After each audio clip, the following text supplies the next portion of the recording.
नमस्कार दोस्तों, स्वागत है आपका हमारे YouTube चैनल में। तेज़ बारिश ने तो मेरी ज़िंदगी को नरक बनाकर रख दिया था। मुझे हर हाल में मीटिंग के लिए मुंबई से दिल्ली पहुंचना था, लेकिन तूफ़ानी बारिश ने सारी फ़्लाइट कैंसिल करके रख दी थी। इसलिए मजबूरन भागकर मुझे रेलवे स्टेशन जाना पड़ा। दिल्ली की टिकट मैंने अर्जेंट खरीदी थी, इसलिए मुझे इकोनॉमी क्लास की टिकट मिली थी। अगर मेरी मीटिंग ना होती तो मैं कभी भी इकोनॉमी क्लास में सफ़र करने के लिए तैयार ना होता। अभी भी ट्रेन के आने में आधा घंटा बाकी था। मेरा ड्राइवर मुझे स्टेशन छोड़कर जा चुका था, इसलिए मैं बोरसा स्टेशन पर बैठा था। रात का समय था और रात के 2 बजने में अभी टाइम था। यहाँ सिर्फ 5 मिनट ट्रेन ने रुकना था और अभी 1 बज रहा था। रूटीन से ज़्यादा आज स्टेशन पर सन्नाटा छाया हुआ था। शायद रात के समय 1-2 मुसाफिर ही ट्रेन के इंतजार में होते थे। बारिश अभी भी बहुत तेज़ हो रही थी कि जब मैंने एक लड़की को स्टेशन के अंदर आते देखा था, लेकिन अजीब बात यह थी कि उसने अपना चेहरा एक चादर से छुपा रखा था। बारिश में पूरी भीगी हुई थी। वह बड़ी ही बदहवासी में इधर उधर देख रही थी। जिस बेंच पर मैं बैठा था वह खाली थी। कुछ दूरी पर एक और बेंच था, लेकिन वहाँ पर कुछ और लड़के बैठे हुए थे। वह लड़की बैठने की जगह ढूंढ रही थी। उसके हाथ में एक छोटा सा बैग भी था। उसने मेरी सीट की तरफ देखा तो धीरे धीरे कदम बढ़ाती हुई मेरी बेंच के पास आकर एक कोने में बैठ गई। फिर अपने पास से एक मोबाइल फ़ोन निकाला, उसमें कुछ मैसेज करने लगी। मैंने एक नज़र उस पर डाली थी। उसका चेहरा नाक के नीचे से छुपा हुआ था, लेकिन आंखें साफ दिख रही थी। बड़ी ही खूबसूरत आंखें थी। खैर, मैंने अपनी नज़रें हटा ली। कुछ देर बाद कहने लगी, बात सुनो लड़के। मुझे उसके बुलाने का यह अंदाज बहुत ही अजीब लगा था। मैंने पलटकर उसकी तरफ देखा। कहने लगी, दिल्ली की ट्रेन कब आएगी? मैंने कहा, आधे घंटे तक आएगी। कहने लगी, क्या मुसीबत है, जल्दी नहीं आ सकती? उसकी बेतुकी बात सुनकर मैं क्या जवाब दे सकता था। एक तो बारिश की वजह से मुझे इतना लंबा सफ़र करना पड़ रहा था। मैं तो इस सफ़र के बारे में सोचकर ही परेशान था। उसके बाद कहने लगी, सुनो, तुम्हारी बोगी नंबर क्या है? मैंने तो ठीक से टिकट अच्छी तरह देखा भी नहीं था। मैंने कहा, क्यों, आपने क्या करना है? कहने लगी, तुम्हारे बाद मैंने टिकट खरीदा है ना, तो मुझे यह देखना है कि तुम्हारी और मेरी बोगी नंबर एक ही है क्या। मैंने थोड़ा बोर होते हुए अपनी जेब से टिकट निकाला और अपना बोगी नंबर और सीट नंबर बता दिया। उसने अपनी टिकट चेक की और हंसने लगी। कहने लगी, यह तो एक ही है, हमारी सीट भी बराबर की है। मैंने उसकी बात का कोई भी जवाब नहीं दिया था। अपना मोबाइल निकाला और अपनी माँ को फ़ोन करके उनसे बात करने लगा। समय का पता ही नहीं चला कि ट्रेन कब आई। मैं तो बातें करते करते वहाँ पर एक चाय की दुकान पर जा चुका था। चाय पीने लगा, लेकिन बातों ही बातों में मुझे अंदाज़ा ही नहीं हुआ कि ट्रेन कब आकर खड़ी हो चुकी थी। मेरी माँ भी बातूनी टाइप की औरत थी। उनकी किस्से कहानी शुरू होते तो ख़त्म ही नहीं होते थे। मुझसे कहने लगी, वहाँ जाकर कुछ उल्टा सीधा मत खा लेना। मुझे पता है कि तुम खाने में बहुत ही लापरवाही करते हो। साथ साथ चाय भी पी रहा था, साथ साथ अपनी माँ को तसल्लियाँ भी दे रहा था कि मैं ऐसा कुछ भी उल्टा सीधा नहीं खाऊंगा। मैं बोल ही रहा था कि अचानक से बड़े ज़ोर से किसी ने मेरे कंधे पर चपत लगाई थी। मैंने पीछे पलट कर देखा तो वही लड़की खड़ी थी। कहने लगी, ढफर हो क्या? ट्रेन आ गई है, जाना नहीं है तुमने? उसकी बात सुनकर मैं ठीक से हैरान भी नहीं हो सका था, क्योंकि ट्रेन वाकई जाने का हॉर्न बजा रही थी। मैंने फटाफट से तेज कदम बढ़ाए और अपने बेंच से अपना सामान उठाया। अब भागने के अंदाज से मैं ट्रेन में सवार हो गया। वह लड़की तो मुझे बता के पहले ही सवार हो चुकी थी। मैं जाकर अपनी सीट पर बैठा तो वह पहले से ही वहाँ पर मौजूद थी। इत्तेफाक था कि मेरे और उसके अलावा वहाँ पर कोई भी तीसरा मुसाफिर नहीं था। कहने लगी, मैंने अपनी ज़िंदगी में तुम जैसा सड़ा दिमाग आदमी नहीं देखा। अगर मैं तुम्हें ना कहती तो तुम्हारी तो ट्रेन छूट चुकी होती। फिर क्या करते तुम? मैंने कहा, आपका बहुत बहुत धन्यवाद। मैं वैसे भी बहुत ही दिलफेर मिजाज वाला लड़का था। लड़कियों से सीधे मुंह बात नहीं करता था। मेरा सारा फोकस अपने बिजनेस की तरफ था। मैं सीरियस टाइप का बंदा था और अपनी ज़िंदगी, अपने करियर को लेकर बहुत ही सीरियसली चल रहा था। मुझे अपनी ज़िंदगी में अस्त व्यस्त चीज़ बिल्कुल भी पसंद ना थी, और चपड़ चपड़ बातें करने वाली लड़कियां तो बिल्कुल भी पसंद नहीं थी। रात के 2 बज चुके थे, इसलिए मैंने यही ठीक समझा कि मुझे सो जाना चाहिए। लेकिन इस वक्त एक लड़का अपने उबले हुए अंडों की टोकरी उठाए ट्रेन में आवाज़ देने लगा। यह मेरा पहला ऐसा सफ़र था जो मैंने इकोनॉमी क्लास में कर रहा था। मैंने अपनी ज़िंदगी में ट्रेन के सफ़र बहुत ही कम किए थे। ज़्यादातर तो मैं प्लेन का ही सफ़र करता था। जैसे ही वह नौजवान सा लड़का वहाँ से गुजरा, वह लड़की उसे पुकारने लगी। कहने लगी, वो अंडे वाले भाई, ज़रा रुकना। वह फ़ौरन से रुक गया। उसने उस लड़के से अंडे लिए। फिर पर्स में पैसे देखने लगी। काफ़ी देर पर्स में देखने के बाद जब उसे पैसे नहीं मिले तो मुझसे कहने लगी, बात सुनो, तुम्हारे पास 2000 का नोट खुला है? मैंने ना में सर हिला दिया। कहने लगी, अच्छा ऐसा करो, 50 का नोट निकाल कर दे दो। जैसे ही हम देहरादून पहुंचेंगे मैं तुम्हारे 50 रुपये तुम्हें वापस लौटा दूंगी। पता नहीं वह लड़की कैसे किसी अजनबी से इतनी फ्रैंकली हो सकती थी। मैंने अपनी जेब से पर्स निकाला और 50 का नोट उस लड़की को पकड़ा दिया। उसने अंडे वाले लड़के को पैसे दिए, उससे अंडे लेकर खाने लगी। फिर एक अंडा मेरी तरफ भी बढ़ा दिया। कहने लगी खा लो, लेकिन मैंने ना में सर हिला दिया। मैंने कहा नहीं, मुझे इसकी ज़रूरत नहीं है। कहने लगी इसकी ज़रूरत नहीं है, सर्दी देखी है कितनी है, और सर्दियों की बारिश में इंसान को उबले अंडे ज़रूर खाने चाहिए, मेरी दादी बताती थी। मैंने कहा कि मुझे नींद आ रही है और मैं सोना चाहता हूँ। कहने लगी तो मैंने तुम्हें कब रोका है, सो जाओ। लेकिन तुम्हें देखकर पता नहीं क्यों यह लगता है कि जैसे पक्के मजनू हो। सच बताओ कि किसी लड़की से धोखा खाकर आए हो ना। उसकी इस तरह की बातों पर अब मुझे गुस्सा आने लगा था। मैंने कहा आप अपने काम से काम रख सकती हैं, जब से बैठी हो बोले जा रही हो। मैंने आपसे पूछा कि आप अकेली क्यों सफ़र कर रही हैं। मेरे सख्त शब्दों पर वह कुछ गड़बड़ा सी गई थी। कहने लगी मत बताओ, मिर्ची क्यों चबा रहे हो, बंदा आराम से भी बात कर सकता है। मैंने कौन सा तुम्हारे सर पर बंदूक तान कर पूछा। नहीं बताना है तो मत बताओ, अंडा नहीं खाना है वह भी मत खाओ। फिर अपना बैग सर के नीचे रखकर कहने लगी देखो, मैं हक तो नहीं रखती तुम्हें यह कहने का, लेकिन मेरी दादी ने कहा था जूते पहनकर सोने से न बिस्तर पर सांप आ जाते हैं। अब भी मुझे सांप से बहुत डर लगता है, तो भगवान के लिए अपने शूज उतार कर साइड पर रख दो।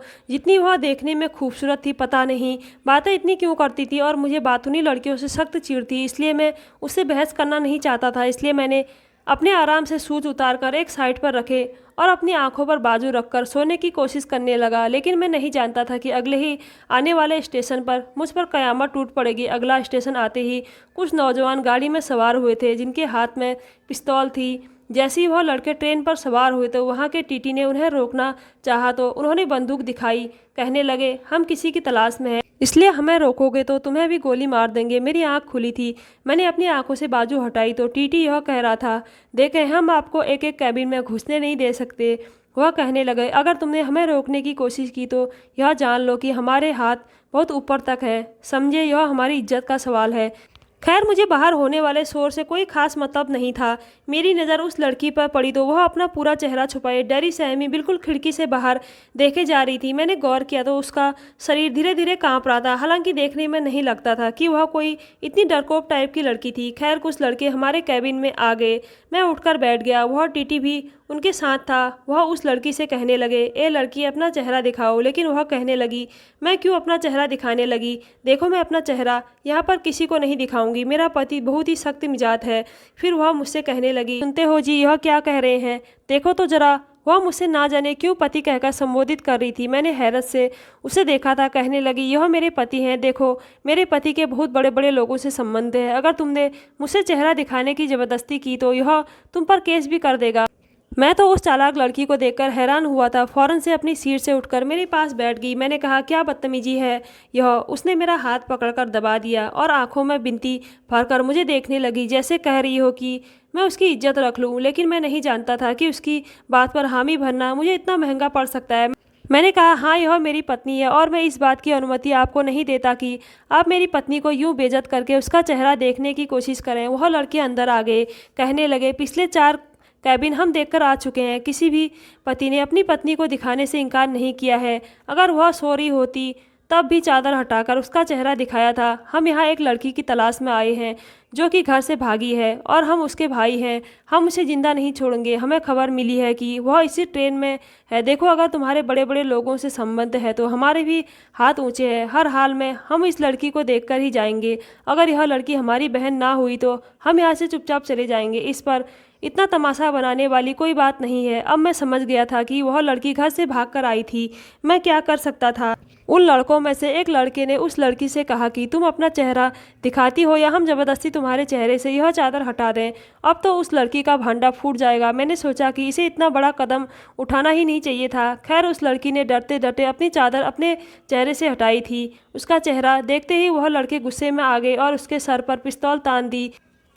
तुम हमारी आंखों में धूल झोंककर भाग जाओगी। उस लड़की ने मेरा हाथ पकड़ लिया। कहने लगी भाई मैं इससे शादी कर चुकी हूँ, यह मेरा पति है। यह सुनना था कि मेरे होश हवास उड़कर रह गए थे। मैंने कहा नहीं नहीं, मैंने ऐसा कुछ नहीं किया है। यह बात सुनकर वह कहने लगी क्यों घबरा रहे हो, जो कुछ होना था वह हो चुका है। हम शादी कर चुके हैं, अब कुछ भी नहीं हो सकता। तुम डरो मत। मैंने उस लड़की को गुस्से से देखा। मैंने कहा क्यों झूठ बोल रही हो। कहने लगी डरो मत, मैं सब कुछ संभाल लूँगी।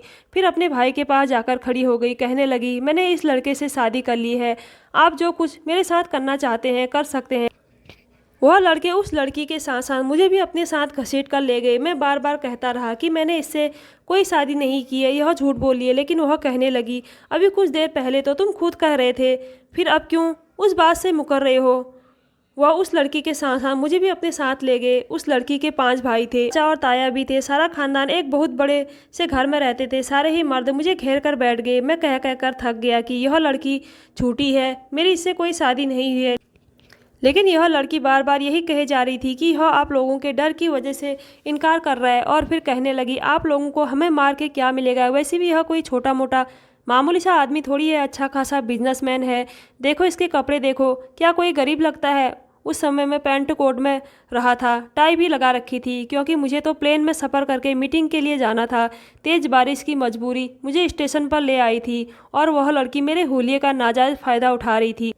उसके चाचा और पापा मुझे मेरे काम के बारे में पूछने लगे। मैंने कहा कि मैंने इस लड़की को कभी नहीं देखा। फिर मैंने उन्हें अपने बिजनेस का भी बता दिया। मुंबई शहर में जाने माने बिजनेसमैनों में मेरी गिनती होती थी। यह सुनकर वह कहने लगे, फिर तुम्हें यूँ भागने की क्या ज़रूरत थी, तुम ऐसे भी रिश्ता भेज देते तो हम तुम्हारा रिश्ता स्वीकार कर लेते। मैं तो उनकी बात सुनकर हैरान हुआ था। मैंने कहा, आपको समझ क्यों नहीं आती कि आपकी बेटी झूठ बोल रही है। वह कहने लगे, देखो जो हो गया सो हो गया, लेकिन हम नहीं चाहते कि हमारी बच्ची भाग कर जाए। तुम मंदिर में शादी कर चुके हो, ठीक है, लेकिन हम अपनी पूरी बिरादरी के सामने दोबारा से पूरी रीति रिवाज के साथ तुम्हारी शादी करवाएंगे, ताकि सबको यह पता चल सके कि जो कुछ हुआ है हमारे रजामंदी से हुआ है, क्योंकि शुभांगी और तुम्हारी शादी की खबर अभी किसी के पास नहीं पहुंची है। मेरे ना कहने पर भी मेरी शादी अगले दिन ही शुभांगी से कर दी गई थी। उन्हें अपनी बेटी की बात पर भरोसा था, लेकिन मेरी बात पर नहीं। वह लोग कुछ बदमाश टाइप के थे, मुझे घर से निकलने ही नहीं दिया, एक कमरे में बंद करके रख दिया। आपने यह तो सुना होगा कि लड़कियों के साथ ज़बरदस्ती की जाती है, लेकिन एक लड़का होते हुए मैं बेहोश हो चुका था। उन्होंने मेरी माँ को भी बुला लिया था, जो हक्का बक्का मुझे ही देखे जा रही थी। कहने लगी, दिव्यांशी ये कौन सी मीटिंग थी तुम्हारी, अगर तुमने लड़की पसंद कर ली थी तो मुझसे बात करते, शर्म नहीं आई तुम्हें किसी की बच्ची को घर से भगाते हुए। मैंने कहा, माँ आप भी मुझे ऐसा समझती है। कहने लगी, सब कुछ तुम्हारे सामने है और मैं क्या समझूं। फिर मैंने चुप रहने में ही भलाई समझी थी। उस लड़की के नाटक में उसके 2 मिनट का साथ देना मुझे बहुत महंगा पड़ गया था। शादी के बाद मुझे उस लड़की को विदा करके अपने घर भी लाना पड़ा। पूरे रास्ते मैंने उस लड़की से कोई बात नहीं की थी, क्योंकि मेरी माँ भी गाड़ी में मौजूद थी। मैंने यह सोचा कि कमरे में ले जाकर उसकी अच्छे से खैर खबर लूँगा। यह क्या खेल खेला था उसने मेरे साथ, यह क्या तमाशा बनाया है। लेकिन जैसे ही मैं कमरे में दाखिल हुआ, वह लड़की हंस रही थी। कहने लगी, शुक्र है सब कुछ ठीक हो गया है, वरना मुझे तो लगा था मेरे घर वाले मुझे जान से ही मार डालेंगे। फिर कहने लगी, तुम तो बहुत दौलतमंद थे, इसलिए मेरे घर वालों ने कुछ नहीं कहा। मैंने कहा, तुम्हारा दिमाग तो ठीक है, यह क्या खेल खेला है तुमने मेरे साथ। वह कहने लगी, मेरी मजबूरी थी, असल में मैं किसी लड़के से मोहब्बत करती हूँ, लेकिन प्रॉब्लम यह थी कि वह अमीन नहीं है। मैं जानती थी मेरे घर वाले कभी भी मेरी शादी उससे नहीं करेंगे। फिर कहने लगी कि मैं उसके खातिर ही घर से भाग गई थी, लेकिन वह स्टेशन पर आया ही नहीं था। इससे पहले कि वह स्टेशन पर पहुंचता ट्रेन आ चुकी थी, इसलिए मुझे ट्रेन में चढ़ना पड़ा। फिर उसका मैसेज आया कि वह मुझे दिल्ली में ही मिलेगा, लेकिन इससे पहले मेरे भाई मुझ तक पहुँच गए। मेरे पास और कोई रास्ता नहीं था, इसलिए मैंने तुम्हारे साथ ही यह नाटक किया था, क्योंकि तुम्हारे हुल्ले से लगता था कि तुम कोई बहुत ही अमीर आदमी हो। मेरे पास इस वक्त कोई और चारा नहीं था, इसलिए सोचा कि अगर मैं तुम्हारी पत्नी बनने का नाटक करूंगी तो मेरे घर वालों को कोई ऐतराज़ नहीं होगा। तुम निश्चिंत रहो, यह शादी सिर्फ कागजी शादी रहेगी। उस लड़की ने बड़े आराम से मुझे अपने मकसद के लिए इस्तेमाल किया था। मुझे उस पर जितना भी गुस्सा आता उतना कम था। मैंने कहा, क्या तुमने मुझे पागल समझ रखा है, जब तुम चाहोगी मुझे इस्तेमाल करोगी और मैं इस्तेमाल होता रहूँगा। वह कहने लगी, देखो यह मेरी सबसे बड़ी मजबूरी थी, तुम्हें क्या फ़र्क पड़ता है, तुम एक मर्द हो, जब चाहे मुझे तलाक दे सकते हो, दूसरी शादी कर सकते हो, लेकिन मेरे माँ बाप मेरी शादी कभी भी उस लड़के से नहीं करते। क्या इंसान का गरीब होना उसका सबसे बड़ा ऐब है क्या। इस वक्त वह लड़की काफ़ी सीरियसली बातें कर रही थी, उसकी आंखों में भी आंसू झिलमिल कर रहे थे। मैं खामोश हो गया। मैंने सोचा कि मेरा बाकी कुछ नहीं गया था। यह कहकर उस लड़की ने अपने बैग से सादा सा ड्रेस निकाला और वॉशरूम में चली गई। मैं भी आराम से बेड पर लेट गया। वॉशरूम से बाहर आई तो सादे से कपड़ों में सोफे पर जाकर लेट गई। कुछ दिन यूं ही गुजर गए थे। फिर मैंने उससे कहा कि कहाँ है तुम्हारा आशिक। कहने लगी, उसके पापा बहुत ही सख्त हैं, और उन्हें भी शक हो गया है कि वह मुझसे मोहब्बत करता है। फिर कहने लगी, असल में मेरे भाई गुंडे हैं, उनसे तो हर कोई डरता है, इसलिए उसके पापा ने उस पर सख्ती की है। अभी वह मुझसे शादी नहीं कर सकता, लेकिन तुम देखना एक दिन उसके पापा का शक ख़त्म होगा तो तुम मुझे तलाक दे देना और फिर वह लड़का मुझसे शादी कर लेगा। तुम्हारी जान भी छूट जाएगी और मैं भी अपने नितिन के पास चली जाऊंगी। यह बात तो वह बड़ी ही खुश होकर बता रही थी। अब वह मुझसे अक्सर नितिन की बातें करने लगी थी कि वह लड़का बहुत ही अच्छा है। मैं उसके साथ यूनिवर्सिटी में पढ़ती थी, लेकिन अभी उसकी जॉब नहीं लगी है, अपनी जॉब के चक्कर में भाग दौड़ कर रहा है। एक बार मैंने उससे कहा कि तुम्हारी शादी मुझसे हो चुकी है, कल को वह तुम पर शक नहीं करेगा। मेरी बात सुनकर वह हंसने लगी, कहने लगी, नहीं करेगा। मैंने उसे बता दिया है कि तुम बहुत ही अच्छे शरीफ इंसान हो, मैं यह जानती हूँ कि तुम मेरे साथ कुछ नहीं कर सकते। उसके बाद वह फिर से मुस्कुराने लगी। मैंने कहा, मुझे कुछ करना चाहिए भी नहीं। कहने लगी, हाँ मुझे पता है, इतनी हिम्मत नहीं है तुम्हें।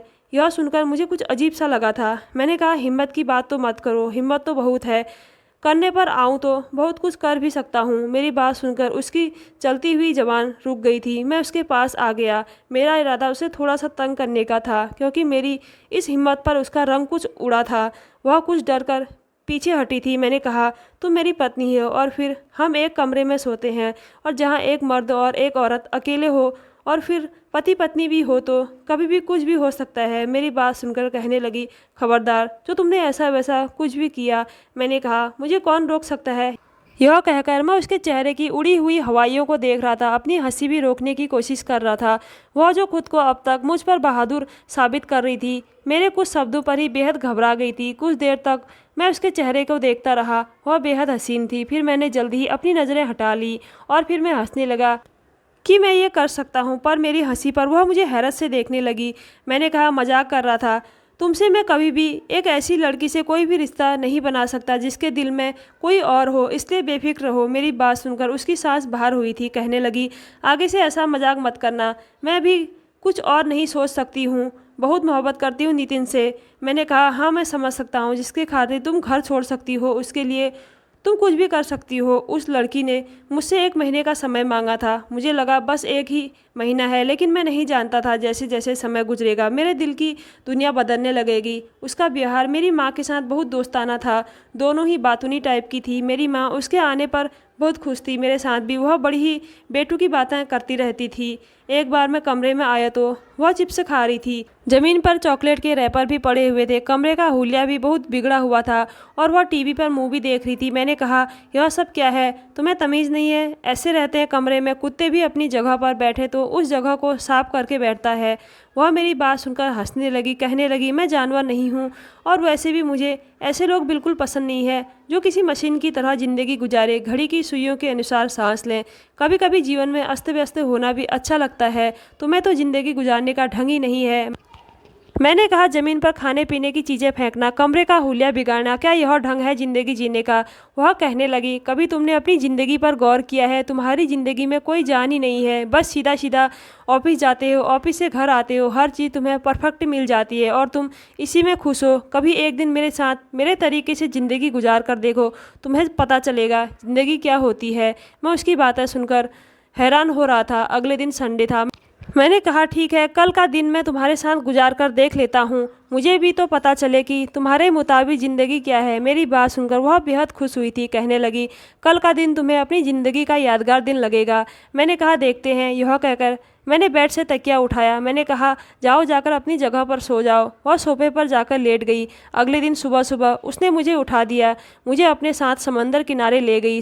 समंदर तो मैं पहले भी बहुत बार गया था, लेकिन शुभांगी के साथ पहली बार गया था। उसकी मर्जी से ही मैंने एक हाफ ट्राउजर और टी शर्ट पहनी हुई थी, वरना बाहर निकलते हुए भी मैं अच्छे से तैयार होकर निकलता था।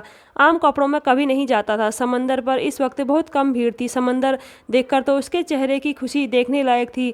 मुझसे कहने लगी, आओ ना, पानी में चलते हैं। मैंने कहा, नहीं, मुझे यह सब पसंद नहीं है, मैं दूर से ही समंदर देखना पसंद करता हूँ। तो वह मेरे पास आई और बड़े प्यार से मेरा हाथ पकड़कर कहने लगी, आज मेरी मर्जी से ज़िंदगी गुजार कर देखो, तुम्हें बहुत अच्छा लगेगा। यह कहकर वह मुझे पानी में ले गई। पानी जब मेरे पिंडियों से ऊपर पहुंचा तब तो मैंने उसका हाथ पकड़कर रोक दिया। मैंने कहा, शुभांगी बस यहीं तक ठीक है, इससे आगे जाना मैं नहीं चाहता था, क्योंकि मुझे गहरे पानी से कुछ डर महसूस होता था। अब मैं एक मर्द था तो इस बात का इजहार तो कर नहीं सकता था। वह कहने लगी, इसके बाद ही तो समंदर में जाने का मज़ा आता है। आओ ना, तुम्हारे साथ कुछ नहीं होगा, तुम्हें इतना डरने की ज़रूरत नहीं है। उसकी बात सुनकर मुझे हैरत हुई थी, मेरी हालत को वह कैसे समझ गई थी। मैंने कहा, मैं डरता नहीं। कहने लगी, मैं जानती हूँ, तुम्हारे चेहरे पर साफ लिखा है कि तुम्हें पानी से डर महसूस होता है। वह मुझे गहरे पानी में ले गई। मुझे गुस्सा उस समय आया जब उसने पानी की बूंदें मुझ पर उड़ाई थी। बिल्कुल बचकाना हरकतें थी उसकी। मैंने कहा, यह क्या बदतमीजी कर रही हो। कहने लगी, लाइफ एंजॉय करो। वह बार बार मुझ पर पानी फेंक रही थी। पहले तो मैंने उसे मना किया, वह नहीं मानी तो मैंने भी उस पर पानी फेंकना शुरू कर दिया। मैंने ज़िंदगी का नया रंग देखा था। मैंने उसके साथ खूब इंजॉय किया। पानी से बाहर आने के बाद वह मुझे गोलगप्पे के ठेले पर ले गई। 12-12 गोलगप्पे की 2 प्लेट बनवा लाई। मैंने कहा, मैं यह नहीं खाऊंगा। मैंने कभी भी ठेले की चीज़ नहीं खाई थी, हमेशा एक अच्छे रेस्टोरेंट से खाता हूँ। तुम्हें खाना है तो तुम शौक से खा सकती हो। कहने लगी, यह तो प्रॉब्लम है तुम्हारी, तुमने अपने आप को बस बंद कर रखा है कि ब्रांडेड पानी पीना है और अच्छे महंगे रेस्टोरेंट से खाना खाना है। ऐसा नहीं होता।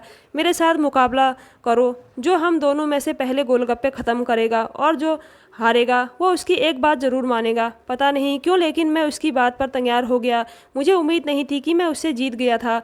मुझे पूछने लगी, बताओ मैं तुम्हारी क्या बात मानूं। मैंने कहा, अभी नहीं, समय आने पर बताऊंगा। रात तक मैंने पूरा समय शुभांगी के साथ ही गुजारा था। हमने एक आम से होटल में खाना खाया था, जो खाना बहुत ही मज़े का था। पानी भी स्टील के गिलास से पिया था, वह भी नल का। वह हर चीज़ मुझे खिलाने के बाद कहती है, देखो तुम्हें कुछ भी नहीं हुआ। यह जो बड़े बड़े रेस्टोरेंट होते हैं ना, यह भी खाना ऐसे ही बनाते हैं, बस अच्छी प्लेट में हमारे सामने पेश कर देते हैं, तो हमें लगता है कि साफ़ सफाई का अच्छा ख्याल रखा गया है। लेकिन अगर तुम उनके किचन में जाकर देखो तो इस ढाबे वाले से भी ज़्यादा गंदे होते हैं। उसने मुझे ज़िंदगी एक अलग नज़र से दिखाई थी। वह बहुत ही अच्छी थी। उस दिन पहली बार मुझे लगा था कि मैंने ज़िंदगी को जिया है। उसके बाद मेरी दोस्ती शुभांगी से बनने लगी थी। वह मुझे अच्छी लगने लगी थी। एक बार मुझसे कहने लगी, तुम्हें पता है, नितिन ने मुझे आम जिंदगी जीने का ढंग सिखाया है, वरना मैं भी बहुत डरती थी अपने भाइयों से। हमारे घर का माहौल बहुत ही सख्त था। फिर नितिन की तारीफ़ करने लगी, उसके बारे में बातें करने लगी। लेकिन पहली बार मुझे उसके मुंह से नितिन का नाम बुरा लग रहा था। मुझे उसकी बातें भी बुरी लग रही थी। मैंने कहा, शुभांगी तुम मुझसे नितिन की बातें मत किया करो। मेरे यूँ कहने पर वह हैरान थी। कहने लगी, क्यों ना करूँ, हम दोस्त हैं ना। तुम भी अपनी किसी गर्लफ्रेंड का किस्सा मुझे सुना सकते हो। मैंने कहा, मेरी ज़िंदगी में कोई लड़की नहीं है। मैंने कभी किसी लड़की को गौर से देखा ही नहीं। बस तुम नितिन का जिक्र मेरे सामने मत किया करो, मुझे अच्छा नहीं लगता। वह कहने लगी, क्यों अच्छा नहीं लगता। उसके सवाल पर मैं उसकी आंखों में देखने लगा। उससे कह नहीं सकता था कि मुझे नितिन से जलन महसूस होने लगी है। मैंने कहा, छोड़ो इस बात को, तुम यह बताओ कि अगर तुम्हारी ज़िंदगी में नितिन ना आता और मेरा रिश्ता तुम्हारे लिए आता तो तुम क्या करती। मैं जानना चाहता था वह मेरे बारे में क्या सोचती है, मैं उसे कैसा लगता हूँ। पता नहीं क्यों यह तमन्ना मेरे दिल में जागी थी, लेकिन वह मेरी बात पर मुझे गौर से देखने लगी। उस वक्त तो वह मेरे साथ बैठी भुट्टा खा रही थी। कुछ देर के लिए वह मुझे बड़े ही प्यार से देखने लगी। कहने लगी, अच्छे खासे हो तुम। अगर मेरी ज़िंदगी में नितिन ना आता तो तुम मुझे पसंद आ जाते। नाइस है, बेटर चॉइस। उसके जवाब ने तो मेरे दिल को एकदम सुकून दिया था। मैं नहीं जानता था मैं क्यों खुश हुआ था, लेकिन मैं बहुत खुश था। मेरे लिए यह दिन एक यादगार दिन बन चुका था। मेरा दिल किसी और के लय पर धड़कने लगा था। मुझे शुभांगी बहुत अच्छी लगने लगी थी। मैं एक बार अपनी स्टडी रूम में रात को काम में बिजी था, जब मुझे कमरे से शुभांगी के चिल्लाने की आवाज़ आई। मैं फ़ौरन से स्टडी रूम से बाहर आया और अपने कमरे में तेज़ी से कदम बढ़ाकर पहुंचा था। जैसे ही मैंने दरवाज़ा खोला और मैं अंदर पहुंचा तो वो बहुत घबराई हुई थी और एकदम भागकर मेरे सीने से लग गई। कहने लगी, दिव्यांश से कमरे में छिपकली है और मुझे छिपकली से बहुत डर लगता है। सामने देखो, छत पर है। जिसे देखकर ही शायद वह चिल्लाई थी। मैंने ऊपर छत की तरफ देखा तो छिपकली लगी हुई थी। उसके यूं अचानक से मेरे सीने से लग जाने से मेरे अंदर तो जैसे उधम सा मच गया था। मेरा दिल जोर जोर से धड़क रहा था और उस वक्त तो मैं शुभांगी की दिल की धड़कनें अपने अंदर सुन रहा था।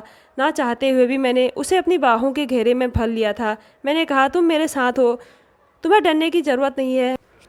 मैं हूं ना, वह कह रही थी।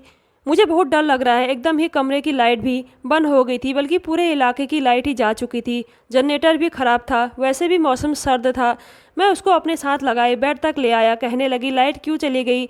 जनरेटर क्यों नहीं चल रहा है? मुझे अंधेरे से भी डर लगता है। मैंने कहा, जनरेटर ख़राब है, कल ही मुझे नौकर ने बताया था। मौसम सर्द है, इसलिए मैंने इस बात पर ज़्यादा ध्यान नहीं दिया था, लेकिन मुझे नहीं मालूम था कि आज ही लाइट भी चली जाएगी। कहने लगी, छिपकली मुझ पर गिर गई तो? मैंने कहा, कुछ नहीं होगा, मैं हूं ना। मैंने मोबाइल की लाइट ऑन कर दी थी। छिपकली सोफे के बिल्कुल ऊपर छत पर चिपकी हुई थी और शुभांगी मेरे साथ लगी हुई थी। मेरा तो जी चाह रहा था कि समय यूं ही थम जाए। अंदर से मेरे दिल का शोर मेरा चैन छीन रहा था, कह रहा था कि तुम्हारी पत्नी है, तुमने इसकी मांग में सिंदूर भरा है, 7 फेरे लिए हैं, तुम इस पर पूरा हक रखते हो। तुम इसे अपनी मोहब्बत दोगे तो भूल जाएगी नितिन को।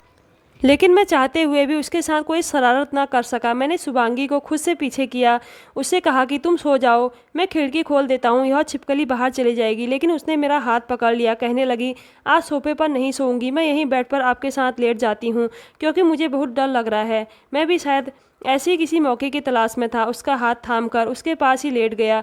कमरे में हल्की सी रोशनी थी और उसमें उसकी सफ़ेद दूधिया रंगा चमक रही थी। जी चाह रहा था आज सारी हदों को पार कर दूं, उसे इतनी मोहब्बत दूं कि उसे सरोवार कर दूं, लेकिन कर नहीं सकता था, क्योंकि उसके दिल में मैं नहीं था। जब वह गहरी नींद सो गई तो मैंने अपना हाथ उसके हाथ से छुड़वाया और सोफे पर जाकर लेट गया।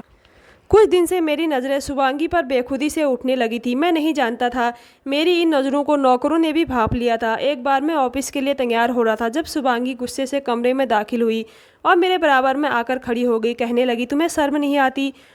तुम मुझे बुरी बुरी नज़रों से देखते हो। अब तो नौकर ने भी यह बात नोट की है। कितनी बुरी बात है, मैं तुम पर कितना भरोसा करती हूँ। मैंने कहा, कैसी नज़रों से देख रहा हूँ, मुझे बताओ, तुम्हें क्या कहा है नौकरों ने? कहने लगी, यह कि तुम मुझे टेढ़ी आंख से देखते हो, तुम्हें घर के नौकरों का भी लिहाज नहीं है और मुझे खुलेआम मोहब्बत से निहार रहे हो।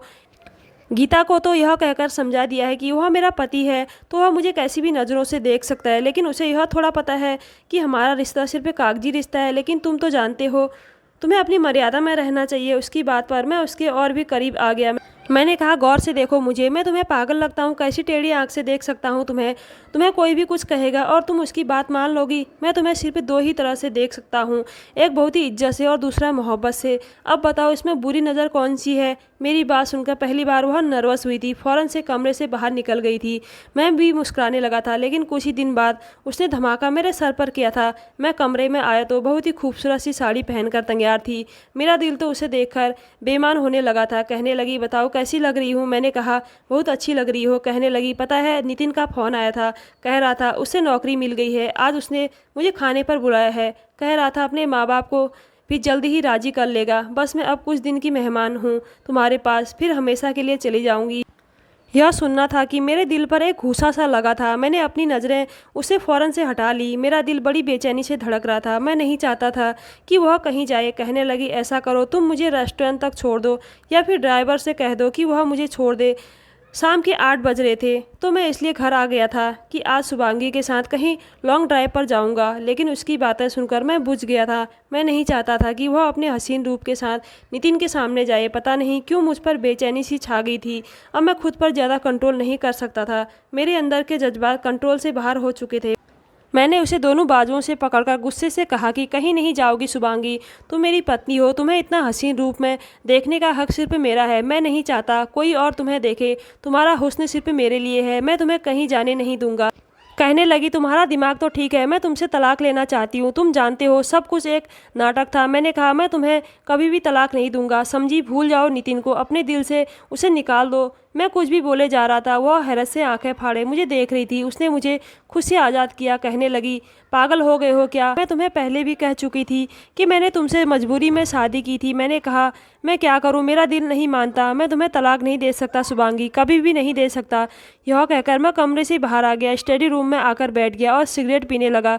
कुछ देर बाद ही वह कमरे में आई थी। काफ़ी गुस्से में थी, रो रो कर आँखें भी लाल कर चुकी थी। कहने लगी, मैं मर जाऊंगी नितिन के बगैर, मैंने इससे मोहब्बत की है, तुमसे नहीं। दिव्यांग से मुझे तलाक चाहिए। मैंने बड़ी मुश्किल से यह बात बर्दाश्त की थी। अपनी आंखों में आने वाले आंसू को रोक नहीं पा रहा था। मेरी आंखों से आंसू झलक पड़े। मैंने कहा, ठीक है, तुम्हें तलाक चाहिए, 2 दिन के अंदर अपने नितिन से कहो कि अपने माँ बाप को राज़ी कर ले। मैं अब और आजमाइश नहीं दे सकता, मेरी मोहब्बत मेरी प्रॉब्लम है।